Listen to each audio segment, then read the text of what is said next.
আমি আমার সন্তানদেরকে সবসময় বলি, তোমাদের পরীক্ষার ফলাফল ভালো হোক সেটা আমি চাই, কিন্তু এর চেয়ে অনেক বেশি চাই তোমার নামাজটা দেখে যেন আমার নয়ন জোড়ায়, তোমার আচরণটা দেখে যেন আমার দিলটা প্রশান্ত হয়।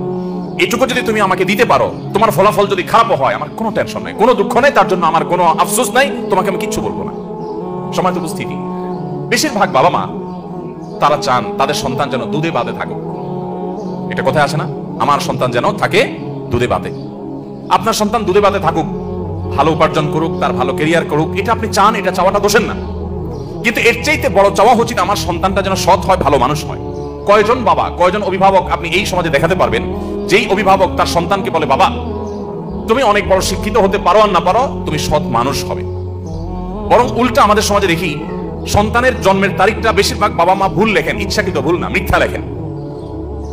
কেন? যাতে বেশি দিন চাকরগিরি করতে পারে, বেশি দিন সরকারি বা বিভিন্ন প্রতিষ্ঠানে চাকরগিরি যেন করতে পারে, সেই সুযোগ পাইয়ে দেওয়ার জন্য জীবনের শুরুতে একটা মিথ্যা গেঁথে দেয়। অনেক বাবা মা আছেন যারা বিভিন্ন স্কুলে তাদের সন্তানরা যে পড়াশোনা করে তাদের জন্য নকল কিনে এনে সন্তানদেরকে সার্ভ করে দেন, সাপ্লাই করে দেন। এরকম বাবা মা আছে না এই সমাজে?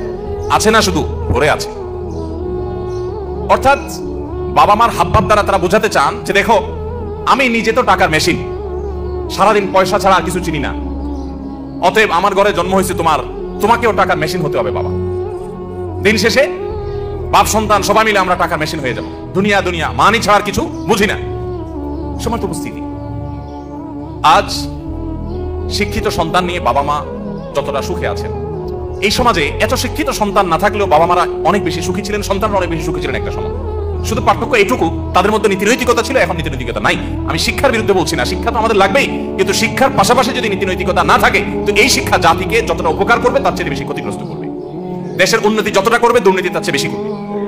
অতএব একজন আদর্শ অভিভাবক হিসাবে আপনার সন্তানকে যদি আপনি মানুষের মতো মানুষ হিসেবে গড়ে তুলতে চান, আপনার টার্গেট হতে হবে আমার সন্তান দুধে ভাতে থাকুক আর না থাকুক, আমার সন্তান থাকবে সত্যের সাথে, আমার সন্তান থাকবে ন্যায়ের সাথে, আমার সন্তান থাকবে নিষ্ঠার সাথে।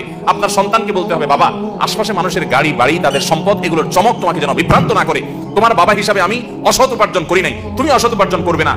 এদেশে কিছু আদর্শবান মানুষের বড় বেশি প্রয়োজন। বড় দুর্ভিক্ষ চলছে, প্রতিটা টেবিলে, প্রতিটা অফিসে, প্রতিটা প্রতিষ্ঠানে দুর্নীতিবাজদের এমন মহড়া, এমন মহোৎসব আজ সর্বদা চতুর্দিকে এমন ভাবে প্রতিষ্ঠিত হয়েছে যে গোটা জাতি তৃষ্ণার্ত মরুভূমি যেরকম পানির জন্য হাহাকার করে, কিছু সৎ নাগরিকের জন্য গোটা জাতি আজ হাহাকার করছে।